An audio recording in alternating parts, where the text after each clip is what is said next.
आज इस वीडियो में आपको बताने की कोशिश करूंगा किस तरीके से जजिया टैक्स ने भारत की आत्मा को खत्म किया, किस तरीके से जजिया टैक्स द्वारा मुगल शासकों द्वारा हिंदुओं को दबाना, उनको दमन करना, उनका शोषण करना, उनको किस तरीके से मनमाफिक उनका इस्तेमाल करना, जानवरों के जैसा सलूक करना।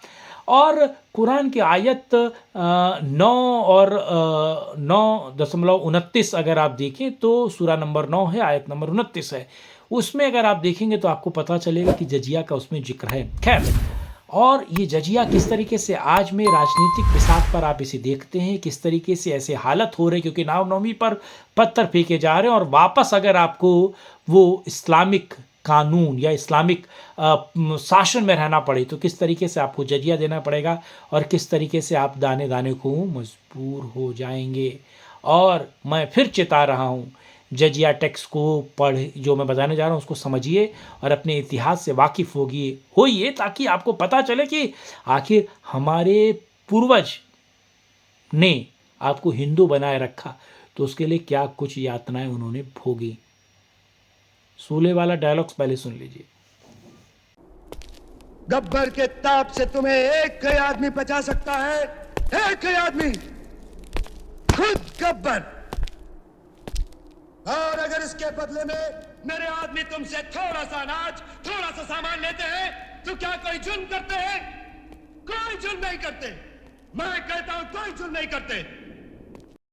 तो शोले के इस डायलॉग से आपको पता चल गया होगा कि गब्बर सिंह आखिर क्या कह रहा है।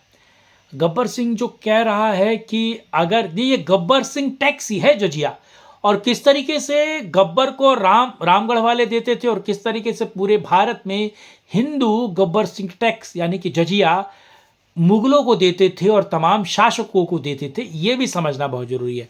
जजिया लागू किया था अलाउद्दीन खिलजी, सुल्तान फिरोज शाह तुगलक, मोहम्मद बिन तुगलक जिनको कहा जाता था, जो पहला सुल्तान था। कश्मीर से हिंदुओं को मार भगाने वाले सिकंदर बुतशिकन हो, औरंगजेब हो। कुरान के अगर आप कुरान को देखें तो 9.29 में इस बात को सुना जा सकता है, यानी कि जिजिया का जिक्र है। भारत में इस्लामी शासन काल में हिंदुओं पर अत्याचार किसी से छिपी हुई बात नहीं है। भले ही वामपंथी इतिहासकारों ने इस पर कितना ही पर्दा डालने की कोशिश की हो, लेकिन इसी तरह अंतिम शक्तिशाली मुगल बादशाह औरंगजेब के काल में न सिर्फ हिंदुओं को मारा काटा गया, मंदिर तोड़े गए, बल्कि उन पर जजिया टैक्स भी लगाया गया। अमीर से लेकर गरीब हिंदुओं तक को जजिया कर देना होता था। इसमें हिंदू और ज़्यादा गरीब होते चले गए। इस पूरे इकोसिस्टम को समझिए कि इतिहासकारों की माने तो मुगल काल में हिंदुओं को जानवरों से लेकर पेड़ तक टैक्स देना होता था। मुगल बादशाह अकबर के समय शादियों पर भी टैक्स लगते थे। पेड़ और पौधे पर भी टैक्स लगाए जाते थे, जो अकबर और जहांगीर के समय हटा दिया गया था, लेकिन बाद फिर इसे वापस लागू कर दिया गया। कहा जाता है कि अकबर ने जजिया कर हटा दिया था, हालांकि औरंगजेब के समय इससे फिर से हिंदुओं पर लगा दिया था। मुस्लिमों को जजिया नहीं देना होता था। जजिया कर लेने के लिए हिंदुओं को 3 हिस्सों में बांटा गया था। सबसे ऊपर अमीरों को रखा गया था, जिसकी आय साल में 2500 रुपये, यानी कि आज के हिसाब से देखा जाए तो 2500 रुपये से ज़्यादा थी। उन्हें 48 दिरहम जजिया के रूप में देना होता था और 48 दिरहम देने के बाद 13 रुपया कर बनता था जजिया का अलग से। इसी तरह दूसरे वर्ग में मध्यम वर्ग को रखा गया था। उन लोगों को रखा गया था जिसकी 250 रुपये के आसपास आय है, मतलब वर्तमान के हिसाब से देखा जाए तो उन्हें 24 दिरहम टैक्स के रूप में देने पड़ते थे। रुपए में ये तकरीबन 6.25 रुपये या 6.5 रुपये के आसपास बैठता है। अब आते हैं गरीब वर्ग पर, जिस पर जजिया कर की सबसे ज़्यादा मार पड़ती थी। गरीबों में ऐसे लोगों को रखा गया था जिनकी वार्षिक आय 52 रुपये थी। आज के हिसाब से उन्हें 12 दिरहम यानी कि 3.5 रुपये टैक्स रूप में देने पड़ते थे। इन आंकड़ों के आधार पर गणना करें तो अमीरों को 0.52%, मध्यम वर्ग के लिए जो आम है उन्हें 2.6% के आसपास, गरीब हिंदुओं को 6.25% मुगल शासन को टैक्स के रूप में देने पड़ते थे। नहीं देने पर उनको गहरा और बहुत भारी अंजाम इसका भुगतना पड़ता था। सोचिए, गरीब हिंदुओं को 6.25% टैक्स लेकर औरंगजेब इन पैसों का इस्तेमाल हिंदू राजाओं के खिलाफ ही युद्ध लड़ने के लिए करता था। इन पैसों को उस फौज पर वो खर्च किया जाता रहा होगा जो हिंदुओं के मंदिरों को तोड़ती थी। एक तो संसाधनहीन गरीब इतनी मेहनत करके पैसे कमाते थे, ऊपर से मुगलों का अत्याचार सहन करने के अलावा उनके पास टैक्स भी देना पड़ता था। यानी कि हिंदुओं को अपने ऊपर होने वाले अत्याचार और इस प्रताड़ना से बचने के लिए कुछ रास्ते नहीं थे। और ये सोचिए, अगर ये आज होगा तो क्या होगा। यही कारण था कि कई गरीब हिंदुओं ने मजबूरी में धर्मांतरण कर लिया ताकि वे अपने परिवार को सुरक्षित रख सके।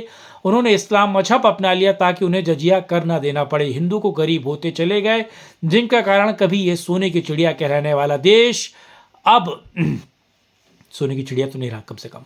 अच्छा, इतिहासकार बताते हैं कि इन सबके बावजूद औरंगजेब का समय खत्म होते होते मुगलों को खजाने में नकदी बची ही नहीं थी, क्योंकि वो उसका इस्तेमाल ज़्यादा करते थे। जजिया कर का उद्देश्य सिर्फ हिंदुओं को परेशान करना ही नहीं बल्कि मुल्ले मौलवियों को खुश करना भी था। औरंगजेब राजपूत और मराठाओं से परेशान था। ऐसे में उसने मुस्लिम जनसंख्या को अपने पीछे लामबंद करने के तरीके भी अपनाया। जजिया का बहाना बनाकर मुल्ले मौलवी गरीब हिंदुओं को सताते थे। गांव से जजिया वसूली में फौज की मदद ली जाती थी। जिन्हें वो कार्य सौंपा जाता था वो हिंदुओं पर काफ़ी अत्याचार करते थे और मुल्ला मौलवी वर्ग को रोजगार का एक अतिरिक्त साधन मिल गया था। जजिया के माध्यम से टैक्स वसूलते थे वो। हालांकि औरंगजेब को 1704 अपनी मौत से तीन साल पहले अराजकता को छोड़ना पड़ा और इस तरीके की प्रॉब्लम से वो फ्रस्ट्रेट हो गया था और दक्षिण भारत से जजिया कर हटाना पड़ा। यानी कि बाकी के भारत में चल रहा था। ऐसा करके उसे लगता था कि मराठे उससे समझौता कर लेंगे, जिसने अपने ही पिता को कैद करके सत्ता पाई, जिसने अपने भाई को मार करके सत्ता पाई और अपने भाई का कटा हुआ सर अपने पिता को पेश करके सत्ता पाई। ऐसा शासक था औरंगजेब। असल में मुगलों द्वारा जजिया लगाने का उद्देश्य या धर्म कायम करना नहीं था। मुस्लिम ही सबसे श्रेष्ठ है और बाकी सब उसके नीचे आते हैं। बाद में वामपंथी इतिहासकारों ने शरीयत का रोल निकालते हुए जजिया के राजनीतिक कारण गिराने शुरू कर दिए।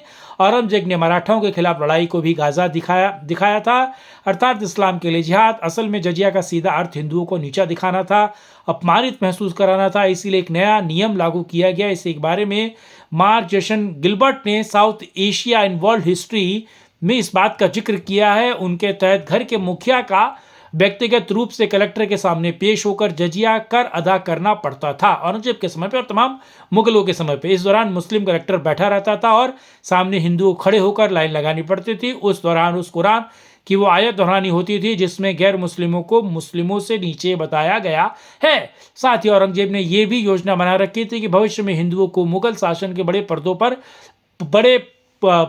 पदों पर बिठाया जाए। ऐसे पदों पर मुस्लिमों के लिए आरक्षित करने की तैयारी भी थी। वह अप्रैल 1779 का समय था जब औरंगजेब ने अकबर द्वारा हटाए गए जजिया को पुनः भारत में लागू कर दिया था। सन 1564 में इसे अकबर ने हटा दिया था। औरंगजेब को न सिर्फ मराठा मरवाद बल्कि बुंदेलखंड में छत्रसाल से भी चुनौती मिल रही थी, जिसने अपने समाज को स्थापित किया था। इसके अलावा सिख भी थे और तमाम अत्याचारों के बावजूद मुगलों के सामने झुकने को तैयार नहीं थे। जाट विद्रोहियों से औरंगजेब परेशान था। औरंगजेब ने जजिया को वसूली के लिए राजस्व विभाग में कई मुस्लिमों की नियुक्ति भी की। 1687 के आसपास एक इंस्पेक्टर जनरल की नियुक्ति की ताकि नियमों को और कड़ा बनाया जा सके। औरंगजेब के समय में काजियों का बहुत बोलबाला था और इसीलिए संगीत पर भी प्रतिबंध लगा दिया था, क्योंकि भारत की संस्कृति से पहले से उनको दिक्कत थी, तकलीफ थी। और भारत की संस्कृति में संगीत एक बहुत बड़ा माध्यम होता था धर्म के प्रचार प्रसार के लिए और ज्ञान के विकास के लिए और धर्म के विकास के लिए। आपको पता है संगीत निर्गुण सगुण के द्वारा भगवान की प्राप्ति भी करते थे। ये एक पूरा इतिहास है। खैर, औरंगजेब ने यह भी नियम बनाया था कि महिलाओं को चुस्त कपड़े पहनने का कोई अधिकार नहीं और उनके शरीर पर कपड़े फैले हुए होने चाहिए कि वो फुल होना चाहिए। साथ ही उसने दाढ़ी की लंबाई भी तय कर रखी थी और मुस्लिमों को 4 उंगली से ज़्यादा लंबी दाढ़ी ना रखने को कहा गया था। साथ ही मूंछ छीलने का भी कानून बनाया गया था, क्योंकि उसे लगता कि मूंछ होठों पर ढक कर रखेगी तो इससे अल्लाह का नाम बोलने पर आवाज़ जन्नत तक नहीं पहुंचेगी। देखिए कितना ये मानसिक रूप से विक्षिप्त था और वो केवल हिंदू धर्म को नीचे दिखाना चाहता था, पहुंचाना चाहता था और हिंदुओं को लज्जित, शर्मित करना और जिम्मीपना है, ये औरंगजेब और तमाम मुगलों के समय में ही हुआ है। तो आज जजिया के बारे में ये जानकारी आपको कैसी लगी? कमेंट करके, लाइक करके, शेयर करके हमको बताइएगा और अगर कोई इसमें गलती है या कोई त्रुटि है तो वो भी कमेंट करके बताइएगा और प्लीज़ इस वीडियो को ज़्यादा से ज़्यादा शेयर कीजिएगा। नमस्कार, जय हिंद, जय भारत, वंदे मातरम।